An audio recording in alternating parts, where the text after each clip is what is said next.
সিলেটে ছিনতাইকারী ছুরিকাঘাতে প্রাণ গেছে এক র‍্যাব সদস্যের। দুপুরে কোতোয়ালি থানার সামনে এই ঘটনা ঘটে। পুলিশ জানায়, দুপুরে বাপ্পি নামের এক ছিনতাইকারীকে নগরীর কেন ব্রিজ এলাকা থেকে ধাওয়া দেন তারা। বাপ্পি ধাওয়া খেয়ে থানার রোড হয়ে পালানোর চেষ্টা করে। এ সময় সাদা পোশাকে থাকা র‍্যাব সদস্য কনস্টেবল ইমন আচার্য তাকে ধরার চেষ্টা করেন। এক পর্যায়ে বাপ্পি তাকে ছুরিকাঘাত করে। উদ্ধার করে ইমনকে নেওয়া হয় ওসমানী মেডিকেলের আইসিইউতে। পরে চিকিৎসকরা তাকে মৃত ঘোষণা করেন।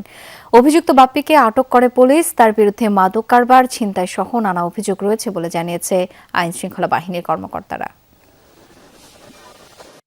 ওই ব্যক্তি ছিনতাইকারী, মাদকসেবী এবং অন্যান্য অপরাধের সাথে সম্পৃক্ত।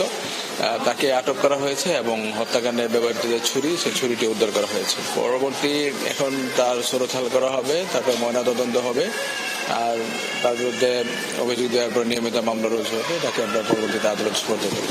দর্শক, এই বিষয়ে বিস্তারিত জেনে নেব। সিলেট থেকে এখন যুক্ত হচ্ছেন সহকর্মী নাবিল হোসেন। নাবিল, এই ঘটনায় মামলা হয়েছে কিনা, পুলিশ কি বলছে?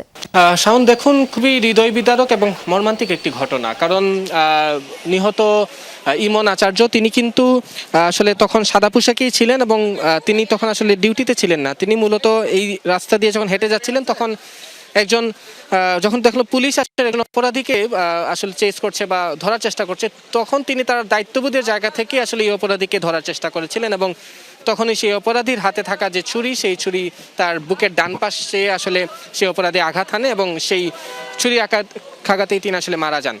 তবে এখন পর্যন্ত আসলে আইনি যে প্রক্রিয়া, সেই প্রক্রিয়াগুলো হচ্ছে। কিছুক্ষণ আগে, অর্থাৎ আমাদের এই লাইভ শুরু হতো 10 থেকে 15 মিনিট আগে, আইসিইউ থেকে তার যে মরদেহ, সেই মরদেহটি Sylhet MAG Osmani medical college হাসপাতালে মর্গে নেওয়া হয়েছে এবং সেখান থেকে আসলে পরবর্তী সময়ে তার যে ময়নাতদন্ত, সেই ময়নাতদন্তের কাজটুকু শেষ হবে এবং এরপরই মূলত যে মামলা বা তার ইতিমধ্যে যে তার স্বজনরা চট্টগ্রামের হাটহাজারী থেকে রওনা দিয়েছেন, তারা এখানে আসবেন।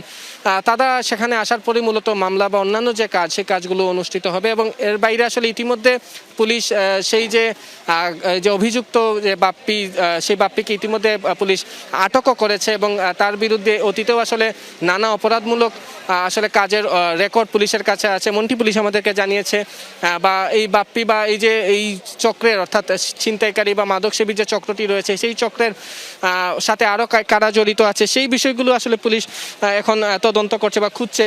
অর্থাৎ পুলিশের যে অন্যান্য যে কাজ, সেই কাজগুলো চলছে। তবে এখন পর্যন্ত মামলা হয়নি, তবে মামলা প্রক্রিয়াধীন রয়েছে। শাওন। নাবিল, ধন্যবাদ আপনাকে।